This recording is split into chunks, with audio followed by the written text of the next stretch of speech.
ಸ್ನೇಹಿತರೆ ನಮಸ್ಕಾರ. ನಾನು ಪದೇ ಪದೇ ಹೇಳ್ತಾ ಇರ್ತೀನಿ, ಯಾರಿಗಾದರೂ ಮಲ ವಿಸರ್ಜನೆ ಮಾಡಬೇಕಾದ್ರೆ ರಕ್ತ ಹೋದರೆ ಅದು ಪೈಲ್ಸ್ ಮಾತ್ರ ಆಗಿರಲ್ಲ, ಅದು ಬೇರೆ ಬೇರೆ ಕಾಯಿಲೆಗಳಿಂದ ಬರುತ್ತೆ ಅಂಥೇಳಿ. ಉದಾಹರಣೆಗೆ ಇವರು ಶಿವಮೊಗ್ಗದಿಂದ ಬಂದಿದ್ದಾರೆ. ಇವರು ಪೈಲ್ಸ್ ಅಂತೇಳಿ ಶಿವಮೊಗ್ಗದಲ್ಲಿ ಒಂದು ಆಯುರ್ವೇದಿಕ್ ಡಾಕ್ಟರ್ ಹತ್ರ ಹೋಗಿದ್ದಾರೆ. ಅವರು ಪೈಲ್ಸ್ ಆಪರೇಷನ್ ಮಾಡಿದ್ದಾರೆ. ಪೈಲ್ಸ್ ಅಂತ ಯಾಕೆ ಮಾಡಿದ್ದಾರೆ ಅಂತ ಹೇಳಿದ್ರೆ ಅವ್ರಿಗೆ ರಕ್ತ ಹೋಗ್ತಾ ಇತ್ತು.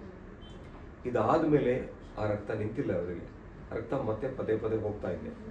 ಮತ್ತೆ ಅವ್ರ ಹತ್ರ ಹೋದಾಗ ಮತ್ತೆ ಇನ್ನೊಂದು ಆಪರೇಷನ್ ಮಾಡಬೇಕು ಅಂತ ಹೇಳಿ ಆ ವೈದ್ಯರು ಹೇಳಿದ್ದಾರೆ ಅವರಿಗೆ. ಆದರೆ ಇವರು ಬುದ್ಧಿವಂತರಾಗಿ ಗ್ಯಾಸ್ಟ್ರೋ ಎಂಟ್ರಾಲಜಿಸ್ಟ್ ಹತ್ರ ಹೋಗಿದ್ದಾರೆ ಶಿವಮೊಗ್ಗದಲ್ಲಿ. ಗ್ಯಾಸ್ಟ್ರೋ ಎಂಟ್ರಾಲಜಿಸ್ಟು ಕೊಲೊನೋಸ್ಕೋಪಿ ಮಾಡಿದಾಗ ಇವರಿಗೆ IBD ಅಲ್ಸರೇಟಿವ್ ಕೊಲೈಟಿಸ್ ಅಂತ ಬಂದಿದೆ. ಹಾಗಾಗಿ ಇವರಿಗೆ ಮಲ ವಿಸರ್ಜನೆ ಮಾಡಬೇಕಂದ್ರೆ ಯಾಕೆ ರಕ್ತ ಹೋಗ್ತದೆ ಅಂತ ಹೇಳಿದ್ರೆ ಇವರಿಗೆ IBD ಆಗಿದೆ, ಅಲ್ಸರೇಟಿವ್ ಕೊಲೈಟಿಸ್ ಆಗಿದೆ.